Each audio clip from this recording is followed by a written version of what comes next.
Hi, hey there. Here's some news, and there it goes. Here's some more news, though. Everybody's a fascist but me. Wait, how dare you? No, you're the fascist. Well, why, I oughta. It is you who is the thing I said about you. Anyway, that's the news. But some more specifically news. During a time of ineffective liberal governance and a growing crisis of capitalism, wealth inequality, perpetual war, and the notion of a rising social revolution, a charismatic to enough people grievance peddler, liar, and right-wing demagogue rode a wave of reactionary, social Darwinist, anti-elite, anti-communist, Pelingenetic ultra-nationalism, and via uneasy alliance with conservatives and not the most amount of votes, attempted a manipulation and preservation of capitalism and dictatorship against the left amidst popular enthusiasm. The strong man so-and-so used selective populism and newspeak to appeal to social frustration, anti-intellectualism, militarism, machismo, conspiracies, and a contempt for the weak. His enemies are weak and strong. He and his followers made an attempt to violently overthrow democracy.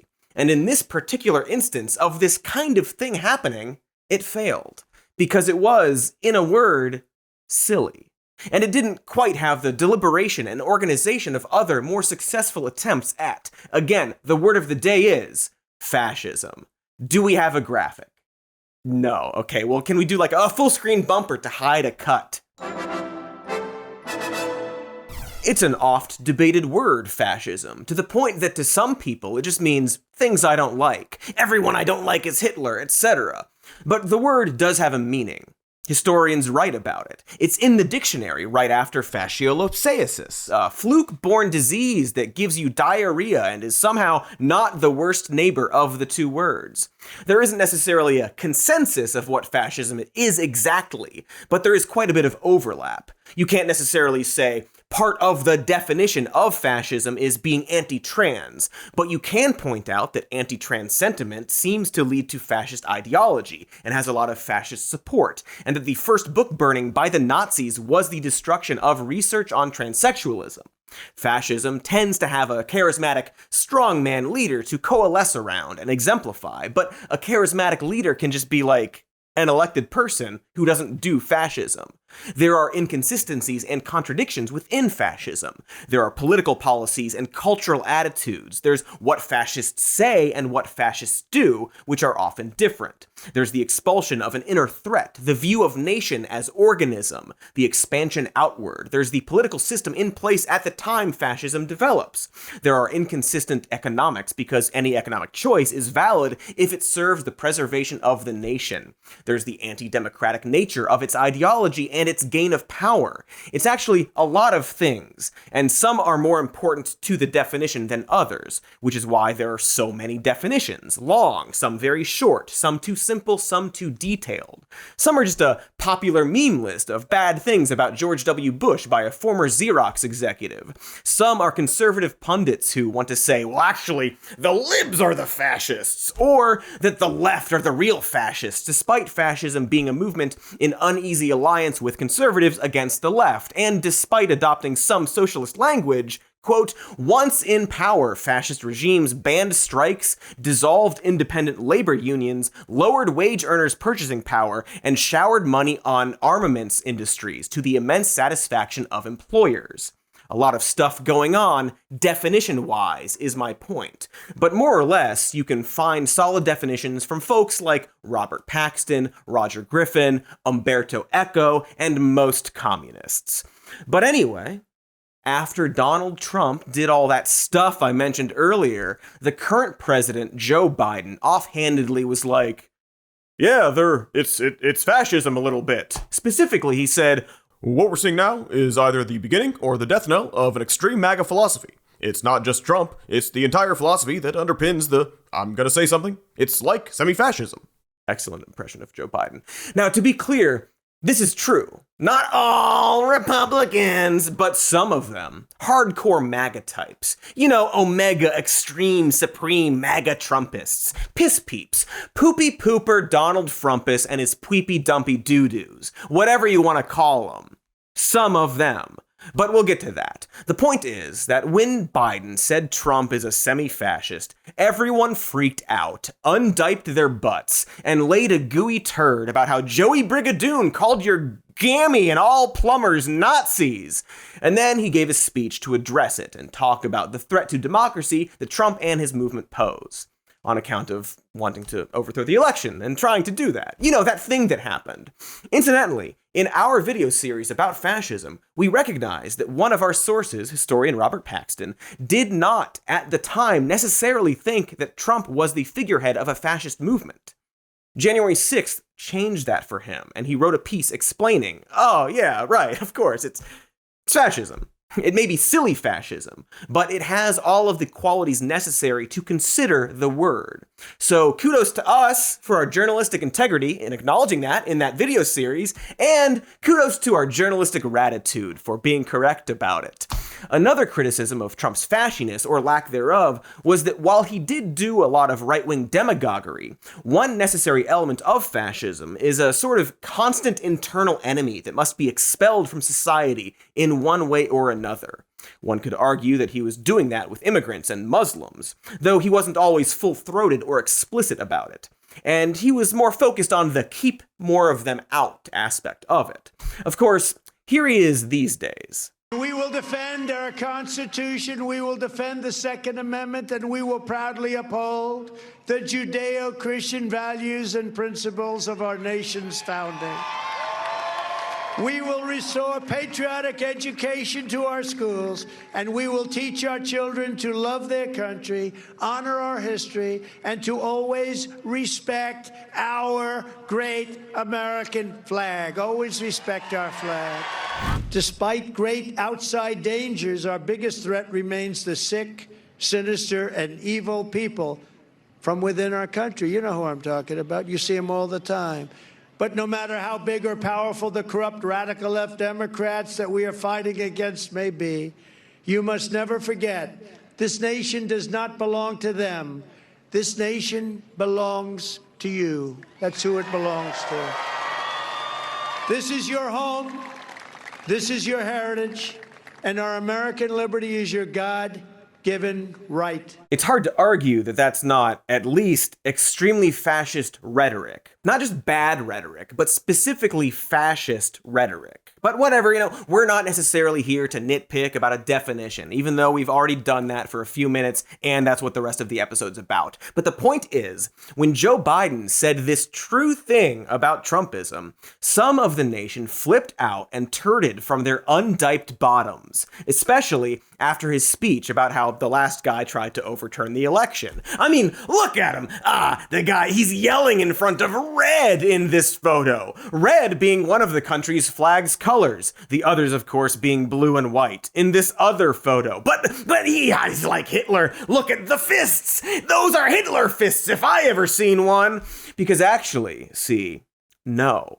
There's nothing fascist, or even, dare one say, semi-fascist about Donald Trump or any of the people who really like Donald Trump. Because, see, actually, if one were to read this 6-paragraph, but one of them's a single-sentence article by editor emeritus and founder of Wilkes Brothers' The Daily Wire's Ben Shapiro, Biden, the real semi-fascist, sorry to use a headline from the Daily Times instead, but if I go to the Daily Wire's version, I get a pop-up for Daily Wire Plus's My Dinner with Trump, and when I X out of it, it only shows most of the first paragraph, and in order to read the 6th paragraph, but one of them is a single-sentence article about how Joe Biden's the real semi-fascist, I have to subscribe to Daily Wire Plus, so instead, I'll go to some other free website where the article is syndicated and read it there. Yes, I'm sorry, but it's time to read Ben Shapiro's unbelievably lazy 3rd grader's book report on fascism, and hopefully help him improve it a bit.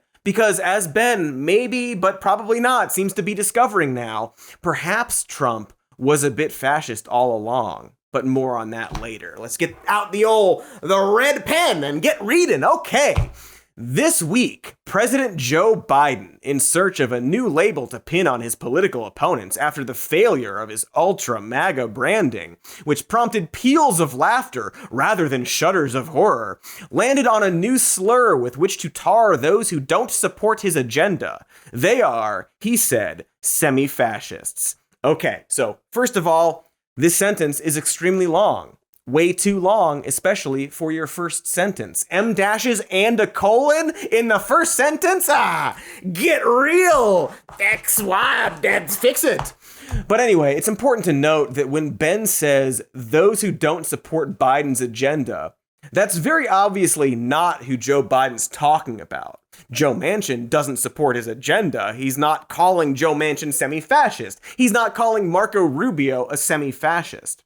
As Biden made clear when he said the words Ben's going to directly quote in a second, Ben explains, speaking with a crowd of Democratic donors in Maryland, Biden reportedly said, "What we're seeing now is either the beginning or the death knell of an extreme MAGA philosophy. It's not just Trump, it's the entire philosophy that underpins the, I'm going to say something, it's semi-fascism."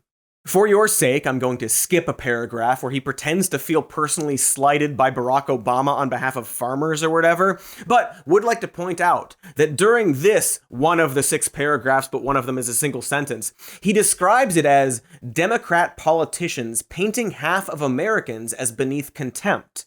And maybe half of Americans is doing quite a lot of work here, considering Biden specifies that he means Trump's hardcore base and about 1/3 of eligible Americans don't even vote. So maybe painting a small fraction of 1/3 of American adults would be a little more accurate. It's nitpicking, but this essay is half of Ben's grade, so it's still important. Let's get to the juicy, round meat. But that fascism smear is particularly galling coming from Biden the same week in which he announced, without any constitutional authority whatsoever, that he was erasing some $500 billion in student loan debts, the single largest executive action in American history. Single largest by what exactly? Amount of money?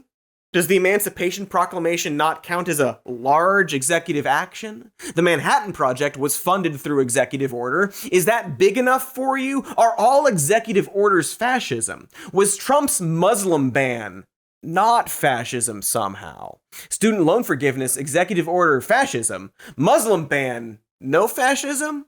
What about ones enacted because you're fulfilling a campaign promise after being democratically elected to do that thing? Does that count? And then when the court strikes down Biden's student loan forgiveness as unconstitutional, he's like, well, that's a bummer. I urge you to reconsider. Is that fascism? How are we picking and choosing here? I don't know. Maybe we'll figure it out in the text. Ben further complains, Biden justified that action on the basis of a non-existent COVID-19 emergency. Now, we're not going to get in the weeds about whether or not a COVID-19 emergency existed or was a valid emergency, and I'm sure it won't be relevant in a bit. But if you look at the statement announcing the plan, it very clearly is based on his campaign promise, the negative effects of massive debt and recovery from the pandemic, which objectively caused economic harm to the nation and globe. He has justified similar usurpations on similar grounds. He illegally tasked his Occupational Safety and Health Administration with forcing vaccines on some 80 million people on the basis of a public health emergency. It's weird that he puts public health emergency in quotes. I wonder if that will be relevant very soon. Also, it's weird that his claim is that the government was illegally forcing vaccines on millions of people. Because actually, in reality, if you didn't want to take the vaccine, you merely had to regularly test for COVID.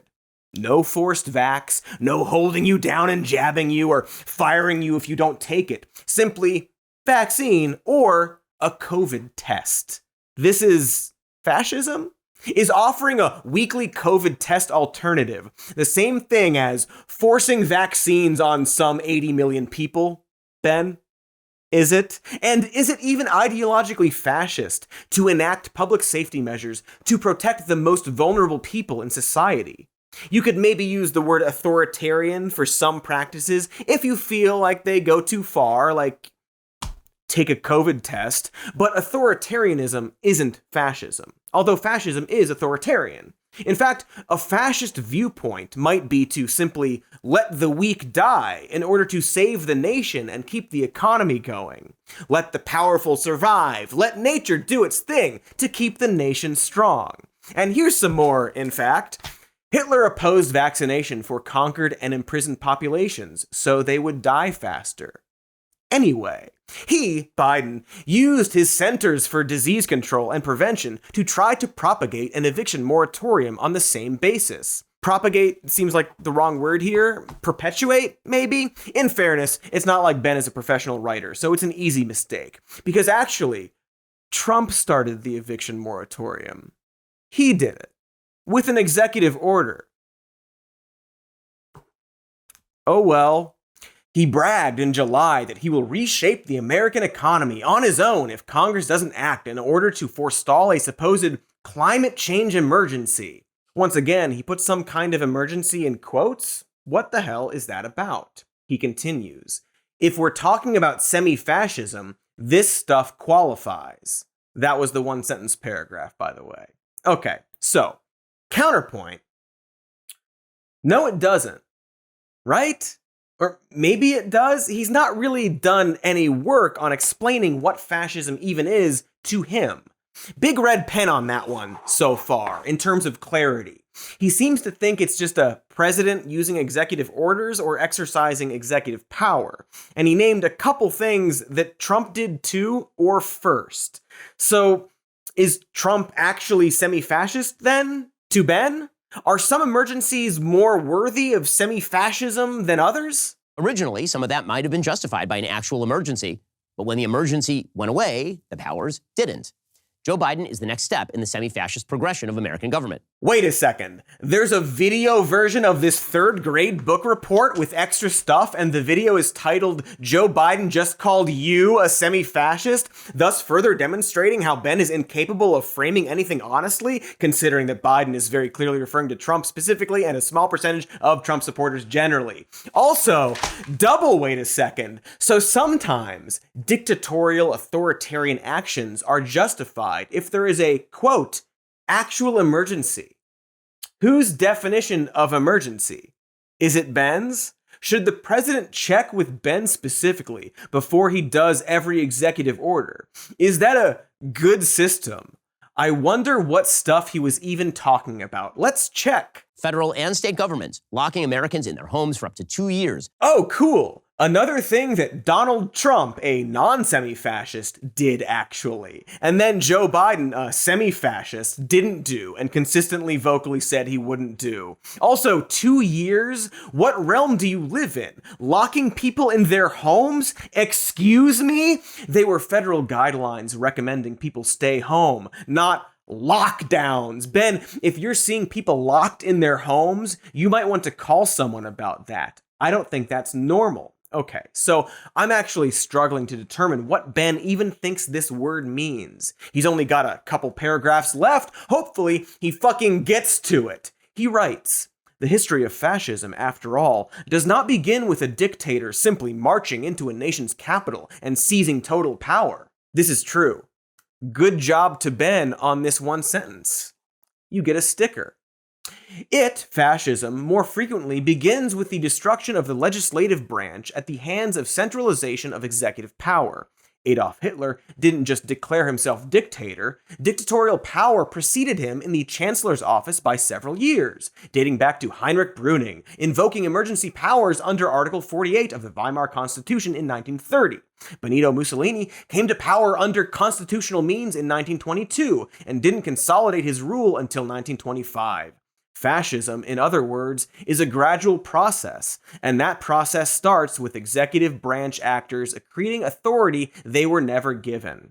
What he means to be saying is that fascism taking hold can be a gradual process, but the mechanisms and processes by which fascism takes power are not themselves the definition of fascism. Right? Like if people vote for representatives to give a president more power and those representatives vote to give a president more power, are those representatives fascists? Maybe, but definitely, Probably not. Would Ben call the authorization for use of military force of 2001 fascist? I probably would, but he wouldn't. Would he call Barbara Lee, who voted against it, a brave anti-fascist? No. No, he wouldn't. But if the specific power given isn't fascist in nature, the idea that fascism is using a constitution to give emergency power, or simply a president exerting power, it's a bit absurd. Again, maybe authoritarian works in some cases, but I don't think that Ben Shapiro would be sitting around watching Attack of the Clones, which I assume is his second favorite Star Wars behind Rise of Skywalker, watching the scene where Jar Jar Binks votes to give Chancellor Palpatine emergency powers and thinking, wow, look at that fascist Jar Jar Binks. Again, it's absurd. So let's finish this awful short article/essay. Because our political discourse has devolved into middle school histrionics, everyone I don't like is Hitler. Okay, actually, I'm gonna have to stop you right there, Ben, who once wrote about Barack Obama's fascist State of the Union, which eventually resulted in this delightful exchange. Again, it was your description of the State of the Union address in 2012 as fascist. The wording of President Trump's 2012 address was bad and wrong. That's all. There are plenty of things that are bad and wrong, but it doesn't make them fascist. Well, I suppose that's true. Okay, taking that sticker back, Ben. So maybe we shouldn't actually be listening to this guy, but we're so close to the end of this article, which concludes, because our political discourse has devolved into middle school histrionics, everyone I don't like is Hitler, we fail to notice the gradual slide into tyranny, ignoring it on behalf of spectacular headlines and reactionary rhetoric. Standing up to that process isn't semi-fascism, it's the opposite. So, this is a weird way to frame this, because it seems to be saying that Ben is not a semi-fascist. He's the opposite. An anti-semi-fascist. Anti-semifa. But this article is supposed to be about how Trump's not a semi-fascist and Biden's the real semi-fascist. So what are you doing here, Ben? Nobody invited you. Do you think that Trump and MAGA are standing up to the expansion of executive power? The guy who said, "I alone can fix it," and the people who literally stormed the Capitol to overturn the election for their God King. They're concerned about overreaching executive power. No, he's inserting himself here for a reason that we will get into. But first, check minus for Ben on his bad essay. Poor job. My main note is that Ben doesn't bother explaining why Trump or hardcore Trumpists aren't fascist. He never addresses the actual argument or claim, doesn't even make the attempt. He just goes straight to, you instead, you see. Followed by a bunch of stuff that Trump did, incidentally. So if we fail to answer what fascism is to Ben in this particular article, I guess we need to now ask, what does he think it isn't? After, ads. Pretty fascist of us to run these ads right now, eh? Hey everybody, just petting my cat down here who wants to interrupt the filming of the show. This is where the ad would be, but there's no ad for you. Your patrons, we appreciate your support. And there's cat dander everywhere now. He's chewing on the felt of the table. Back to the show. Hi, we're back, and we just finished grading a 12-year-old's book report on fascism and have so far determined that Trump isn't a semi-fascist because of reasons so far unexplained. Biden is, though, because of things like the eviction moratorium and COVID lockdowns, which Trump did. So we're a little confused about what is and isn't fascism. Luckily, Ben's terrible writing knows no limits, and we have another article from him. The fascists aren't fascists, they're threats to the left, which doesn't like competition. Of course, one could be a fascist and a threat to the left. In fact, it's a pretty common thing for fascists to be direct threats to the left. It's part of their whole thing. But maybe Ben is smart and reasonable about this in this one.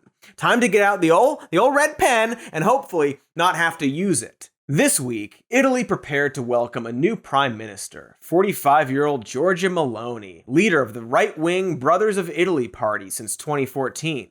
Meloni is a populist conservative on issues ranging from marriage to immigration. She is a nationalist by philosophy and combatively passionate by temperament. So right off the bat, Shapiro seems to be describing an aggressive nationalist who is a populist conservative regarding marriage and immigration and other topics. He mentions her party, Brothers of Italy, which is a right-wing offshoot of the literal neo-fascist party, the Italian Social Movement.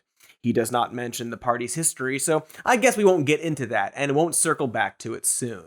A clip of a speech Maloney gave at the World Congress of Families in 2019 has now gone viral with American conservatives. She explained, "Why is the family an enemy? Why is the family so frightening? There is a single answer to all of these questions. Because it defines us. Because it is our identity. Because everything that defines us is now an enemy for those who would like us to no longer have an identity and to simply be perfect consumer slaves. And so they attack national identity. They attack religious identity. They attack gender identity. They attack family identity. We will defend God, country, and family." Now, I'm not going to parse through this whole quote, actually, partly because if you hear it, you hear it. And if you don't, you won't. Also, it's boring and incoherent. An anti-identity politics woman is lamenting her people's lack of identity, claiming there is an attack on family when nobody wants to destroy the family, and in fact, if anything, they want to expand the family. And in fact, in Biden's semi-fascist statement about student loan forgiveness, he literally says he wants to make the student loan system more manageable for working families. So whatever, fear-mongering, God, country, family, etc., whatever. This speech, according to much of the media, represented an indicator of incipient fascism in the land of Benito Mussolini. Never mind that former Italian Prime Minister Matteo Renzi scoffed at such a notion, calling the risk of fascism absolutely fake news. Appeal to authority, not an argument. Kabam! You just got faxed and logicked. The Intercept promptly called Maloney the latest fascist womanhood icon. Ishan Tharoor of the Washington Post railed that she's set to be her country's most ultra-nationalist premier since fascist dictator Benito Mussolini. Seems true so far. The Brothers of Italy unquestionably has a history founded in neo-fascism, has ties to the far right, has had members praise Mussolini. One of them is literally a Mussolini. They're explicitly pro-natalist and want to boost the birth rate among Italians to stop ethnic substitution. They wax nostalgic about fascism and fascist memorabilia and more. You don't have to be out there saying, "We're fascist," to hear similarities and at least raise an eyebrow. Or the other one. Whichever one. But according to Shapiro, this is absurd, to the point that he still doesn't define the word fascism, and doesn't even attempt to explain why she shares no link to the word. He merely scoffs at the idea that people are saying this. Then, Maloney is merely the latest recipient of such treatment internationally. In Sweden, the new government, supported by the right-wing Sweden Democrats, is already being touted as proto-fascist thanks to the origins of the SD. Before we move on, just too many commas, man. I know you're still learning, but it easily could have been, in Sweden, 1 comma. The new government is supported by the right-wing Sweden Democrats and already being touted as proto-fascist thanks to the origins of the SD. Much cleaner, just a little red pen for you. I notice you also don't elaborate beyond the phrase, thanks to the origins of the SD. So I guess you could explain to readers what that is for context, to help them. Otherwise, it seems like you're just breezing past something that might be informative. For example, just literally reading off the Wikipedia, the Sweden Democrats were founded in 1988. The Sweden Democrats originally had its roots in Swedish fascism as well as white nationalism, but began distancing itself from its past during the late 1990s and early 2000s. Under the leadership of Jimmy Åkesson since 2005, the SD underwent a process of reform by expelling hardline members and moderating its platform. Today, the Sweden Democrats officially reject both fascism and Nazism on their platform. So that's good that they're doing that, but maybe they're being touted as proto-fascist because they were explicitly fascist like 17 years ago, literally the year Batman Begins came out, or if you'd prefer, Blood Rain, one or the other. The guys who always talk about how the Democrats are the party of slavery and Lincoln was a Republican and the Southern strategy doesn't exist, you're going with the idea that it's absurd to call a party fascist when they started moderating their admittedly fascist platform 17 years ago? Though to be fair, maybe Ben's upset at the term proto. After all, they're not really proto-fascist. They're, by definition, post-fascist. So, maybe they kept some of the flavor, is all people are probably saying. Anyway, I'm unconvinced so far. But back to the article. In Hungary, Prime Minister Viktor Orbán has been treated as a knockoff of Vladimir Putin, despite the fact that he won his last election with a bare majority of 52.52% of the vote, increasing his vote share from 47.89% in 2018 and 44.87% in 2014. Okay, first of all, we just did a whole video about Orbán. Check it out with the clickies. It's all about how, well, we didn't know it at the time, but it's apparently all about how Ben is very wrong about this. But also, I don't actually know what the point is here about the vote share. He only won with a bare majority, whereas Putin regularly wins by a greater margin because he's a dictator. But also, the Nazi party never even won a majority vote. Is he just saying that only kind of winning an election means you can't be a fascist? This is seemingly a nonsensical thing to say. Also, if he's saying that Orbán isn't a Putin knockoff because he won with 52.52% of the vote, does he care that in 2000, Putin won with a bare majority of about 53% of the vote? Is that about 0.48% the now a dictator range? What is his point about the percentage is my point. Also, Orbán has described his desired governance as illiberal democracy and has, of course, praised Putin. So, I don't know, maybe the comparison is apt. I'm just going to actually cross out that Orbán sentence in this bad essay. Polish Deputy Prime Minister Jarosław Kaczynski, leader of the Law and Justice Party, has been treated similarly. Okay, so there's actually no argument even offered here as to why this guy isn't a fascist or illiberal or anti-democratic or whatever. So I'm just going to assume it's going to be extremely easy to, okay, yeah, it's right here. So at one point, opposition members called for an EU investigation into the new Polish government's actions, and Kaczynski accused them of being Poles of the worst sort and having traitorous genes. So, not great. Little fascist. But also, the Law and Justice Party that Ben refers to here, along with Kaczynski, have long discussed how since 1989, Poland's institutions and culture have been overrun by post-communist elites who must be purged because all of Poland's social and economic woes stem from that.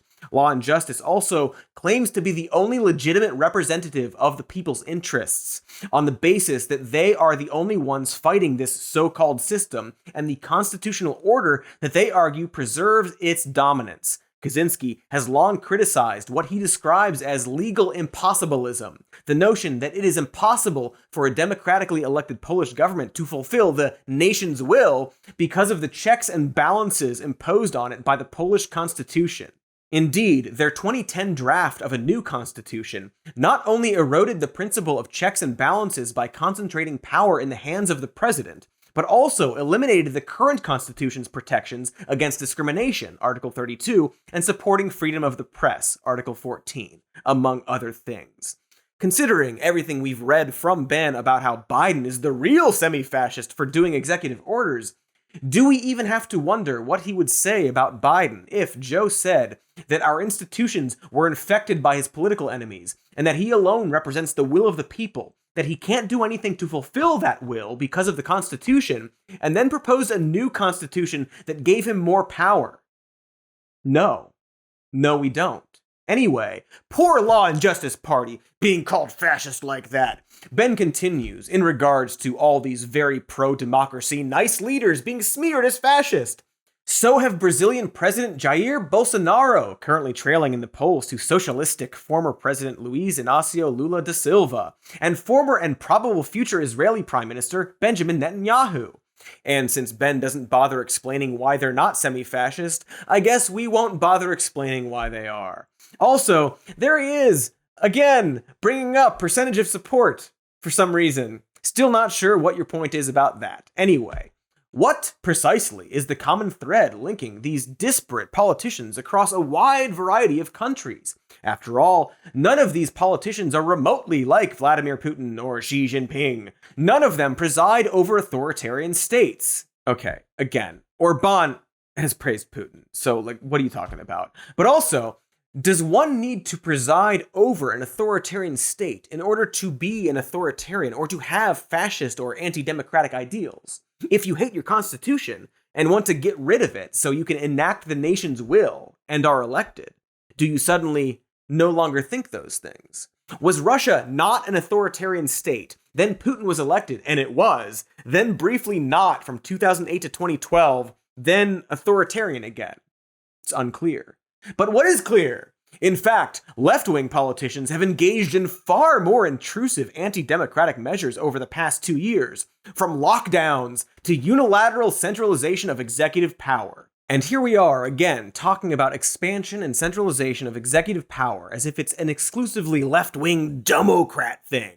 And Ben, again, Trump did the lockdowns, which again were just federal guidelines, but he did it. It was him, using his little mouth and hands during his presidency. Or do you mean the brief stay-at-home orders some states issued, like Republican Governor Mike DeWine? In fact, Ben, in 2020, Viktor Orban, the guy who only got 52-point-something% of the vote, also imposed lockdowns and curfews and literally ruled by decree. Sorry, I'm still just trying to get a sense of what any words mean and how they are applied and when they mean different things. So let's get to the actual claim. What, to Ben, is not fascist? The common thread is precisely the themes embraced by Maloney. National pride and rejection of left-wing social values. The radical anti-traditionalism of the postmodernist left, combined with the social apathy of centrists, has led to a serious international backlash. That backlash takes the form of a resurgent recognition that basic roles within societies must be protected, and that failure to do so is tantamount to national suicide. So, what he's describing is nationalist, aggressive protection and promotion of natural or basic hierarchies that are under attack because of a rising left and weak centrist governance. A necessary backlash in order to save the nation, an organism apparently, from suicide. Paxton might have described some of this as fascist contempt for the soft, complacent, compromising center was absolute, though fascist parties actively seeking power would need to make common cause with centrist elites against their common enemies on the left.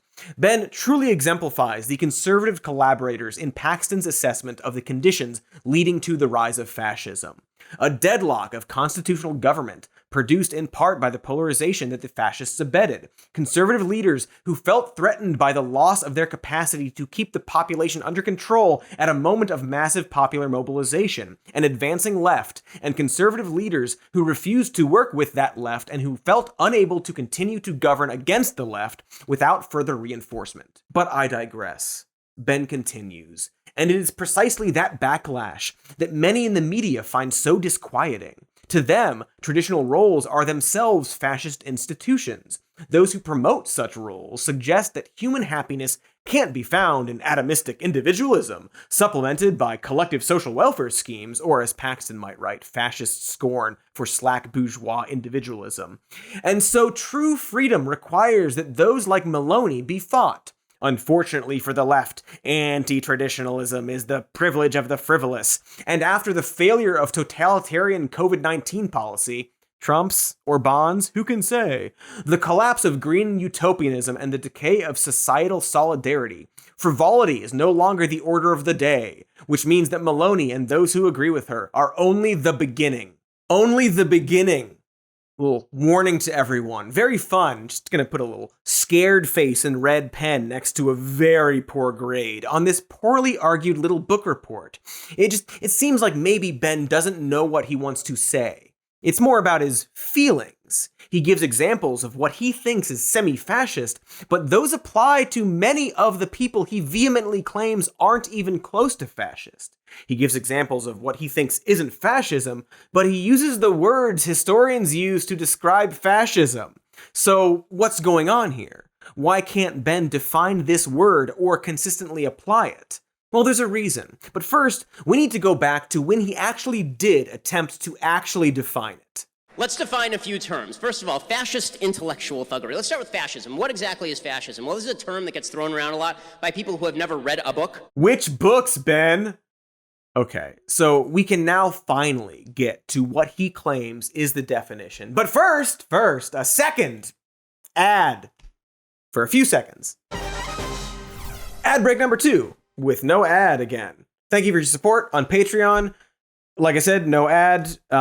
I could ramble on and on and on and on and on and on and on and on and on and on and on and on. But instead, I won't. We're so extremely fucking back, and we're finally at what I assume surely has to be the last attempt of Ben Shapiro to define what fascism is. Incidentally, it's also his first attempt. Okay, fascism is the phenomenon whereby people believe that they have the capacity to ram their beliefs down your throat at the point of a gun, or say the point of a baton, or by throwing Molotov cocktails. That's what fascism truly is. Fascism is even more of a tactic than it is an ideology. It's sort of vague in terms of ideology, but I've been spending my entire career standing up against fascism and the idea of an overreaching government that uses the power of the gun in order to compel people to do what they want. Antifa is fascist. I am not a fascist. Ben is partially correct here, in that fascism's ideology can be inconsistent and contradictory. There's a lot of anti-intellectualism and conspiracies. It's part of the appeal, and it's why each fascist movement is unique to its own nation. They will often do or say whatever they need in order to gain power and reach their goals of national and, in many cases, racial supremacy. But there are also consistencies and important similarities, as we have discussed. And more importantly, no. Fascism is not a tactic. Violence is a tactic. Violence is a fascist tactic. But it's not only a fascist tactic. Monarchies and feudalism use violence to enforce their ideology. Republics use violence to enforce laws. Violence as a tactic is not fascism. No historian or honest user of words would claim that. Was the American Revolution an effort to overthrow a monarchy and institute liberalism and representational democracy fascism? Was the Civil War fascism? Before, of course, Abraham Lincoln's fascist Emancipation Proclamation. Is Ben against forcing migrants to leave the country because guns are involved fascism?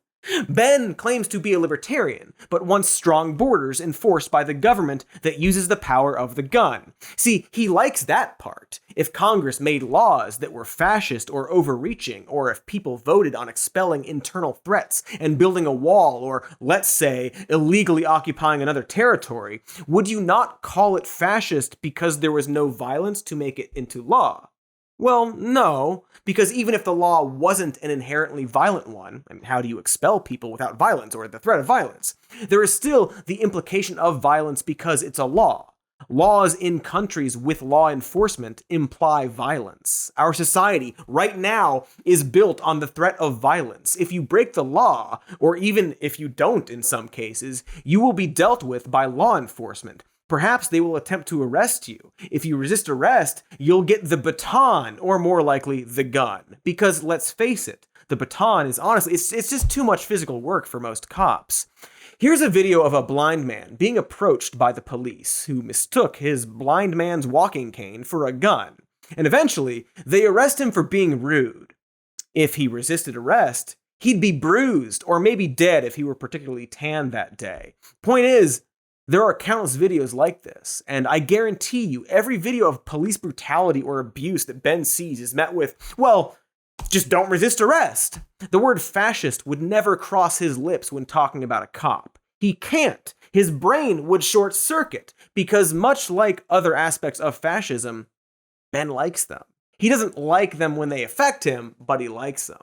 That's one of the big reasons he can't actually define this word honestly or confront it. If he did, he would have to admit that he likes some of it. If you hear a historian describe elements of fascism, at least half of it would be appealing to him. We've seen that today. He could use real definitions and label Biden semi-fascist if he wanted to. Even America, as we live here, not just because of Trump, has fascist elements. Long history of fascism America has. And we live in a time of acceptance of perpetual war, rampant propaganda, the co-opting of social revolutionist language in order to protect capital. Indeed, one of the shorter definitions of fascism is simply imperialism turned inward. And again, even Biden could be criticized for some of this stuff. But things like hyperfunding the police in response to social revolution are things Ben likes. He loves the police and sending them to do violence. Here is his solution to the problem of fatherless children in poor, crime-ridden neighborhoods. If Ben Shapiro is the king of the world, how do you fix Baltimore? How do you fix Detroit? How do you fix the south side of Chicago? Okay, so here's the unpopular view, but it happens to be empirically correct. The first thing you have to do is you have to load the place with police. You got to load the place with police because you have to stop crime. Once you stop crime, then businesses are happy to invest in those areas. You're not going to get businesses to invest in those areas and provide jobs unless the crime is gone. He likes it.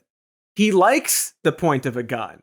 He likes the preservation of our national myths, the gleeful and often cruel destruction of the left, the preservation of natural hierarchies and capitalism at all cost, the demonization of minority culture as the cause of societal ills. But like I said, Ben also frames himself as a libertarian. He just wants limited government and maximum freedom, man, plus reinforcing natural hierarchy and tradition and banning gay marriage and stuff like that. But whatever. Because, see, his libertarianism only goes so far, and he's very choosy about it. Here is a fantastic clip that Ben is not in, from a libertarian debate back in 2016, arguing over whether the government should require driver's licenses. Should someone have to have a government-issued license to drive a car? Hell no. What's next? Requiring a license to make toast in your own damn toaster? The license to drive? You know, I'd like to see some competency exhibited by people before they drive. Boo! Competency! Now, I don't think Ben would pretend to be the toaster guy, and it's safe to say that he thinks people should have driver's licenses.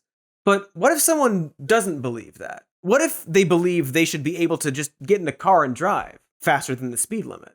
So they get in a car without a license and are caught for speeding. In talking to the police, they simply peel off because they believe they don't need a license or to listen to some cop. Now, there's a chase. The cops use their cute little maneuvers to stop the car. The person is apprehended. They resist. They get the fucking shit beat out of them. Maybe shot, because again, beatings take energy. So I guess my point is, that definition of Ben's, while also inconsistent with other definitions he's given because he just sort of says whatever's convenient at the time, is bad. It's a bad, wrong definition that no historian would agree with. Violence is a tactic. It is a fascist tactic, but it isn't fascism. In fact, fascist violence was quite publicly happening in the streets against communists. One of their tactics was provoking violence and then using it for propaganda. CC Andy no. But it's not only his fondness for fascist elements that causes Ben to be unable to properly label it. Perhaps most importantly, he can't properly label fascism because he knows. A lot of it's driven by this kind of nationalism without ideological roots, without kind of constitutionally philosophical roots. It's a nationalism that's almost reactionary to the perception that President Obama doesn't like the country very much or wants to weaken the country, and here comes Trump and he says, I'm going to make the country strong and great again, and people sort of resonate to that. And then finally, I think that it's a reaction to, there's sort of the anti-establishment, there's the pro-America sentiment, and then finally there's the sort of anti-elite movement that Trump tries to represent. See, I lied earlier. His fascism is a synonym for violence definition wasn't his first attempt. This moment from late 2016 features Ben lamenting the rise of Trump.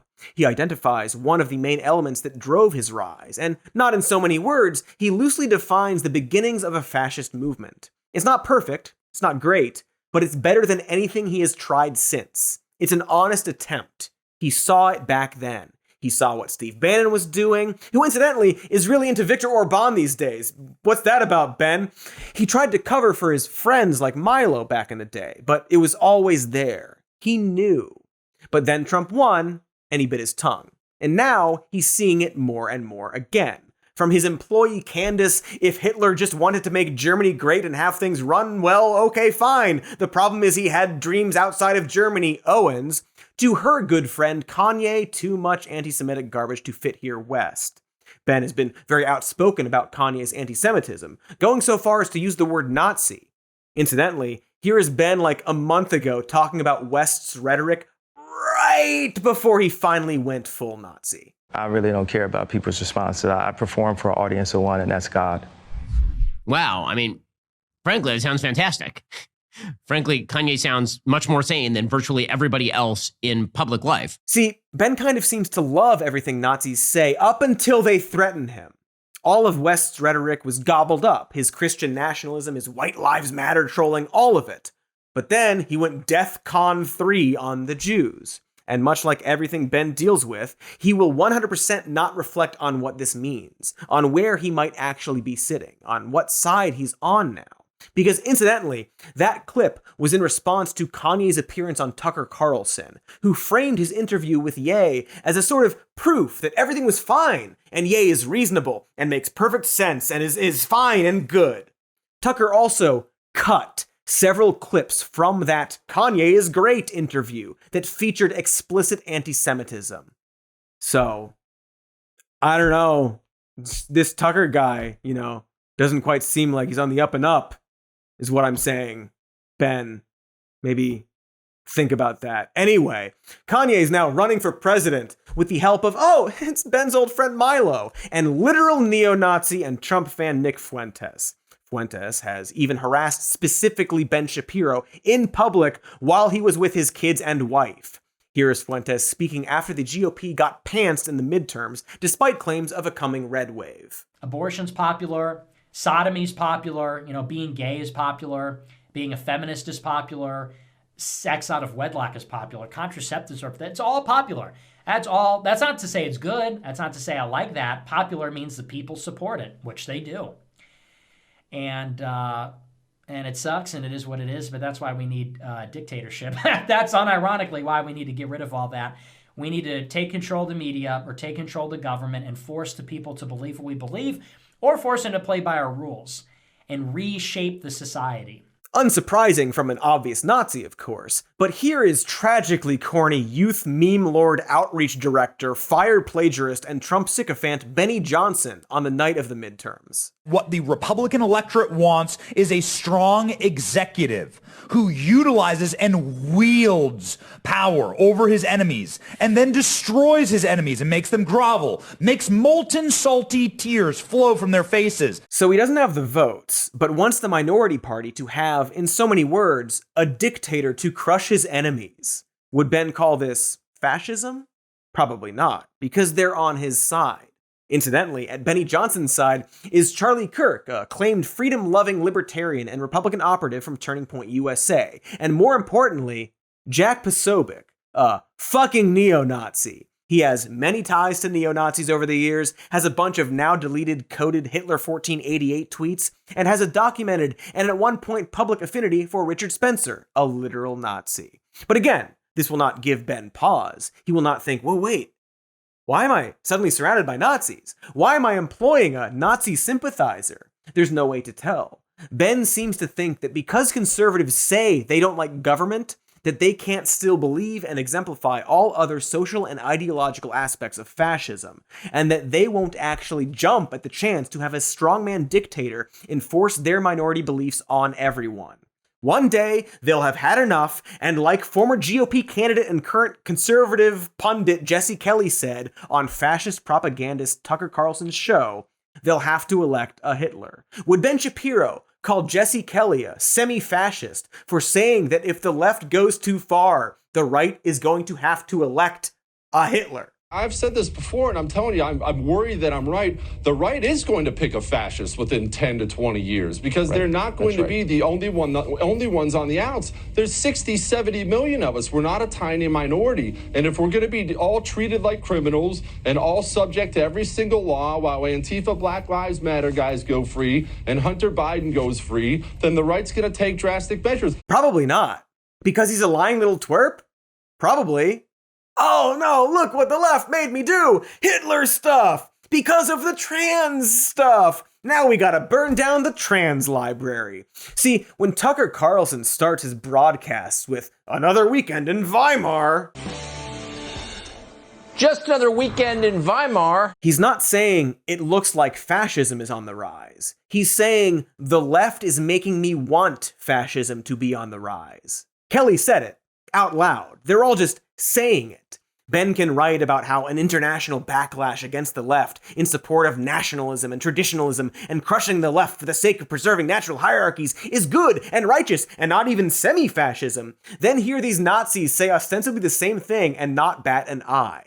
And it's kind of sad because, again, he knew. I mean, I think that he's already hurt conservatism pretty badly. My concern is that, and one of the reasons I'm not voting for him is because I'm concerned that he hurts conservatism if he wins. If he wins, then because then you see this whole group of people who sort of follow him position to position based on loyalty to party and loyalty to him personally. That's a serious concern to me. If he loses, I think that he hurts conservatism less in some ways because there's been a repudiation of some of the things that he believes and says. Ben's concerned about Trump and these people, his loyal followers, or perhaps put a slightly different way, an extreme MAGA philosophy. It's not just Trump, it's the entire philosophy that underpins the I'm going to say something, it's semi-fascism. Thanks, Brandon.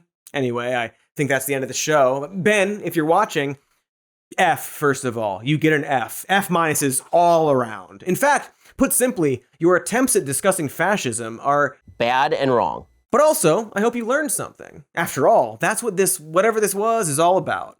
Good night. Good morning. See you in Tim at band practice.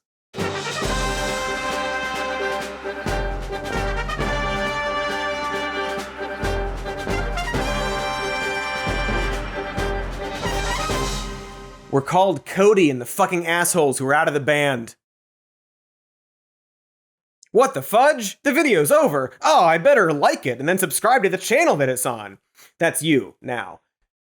Thanks for watching. We've got patreon.com/somemorenews with early access, no ads in those. You can check out our podcast called Even More News, and this show as a podcast. It's called Some More News. Oh, where all your podcasts are.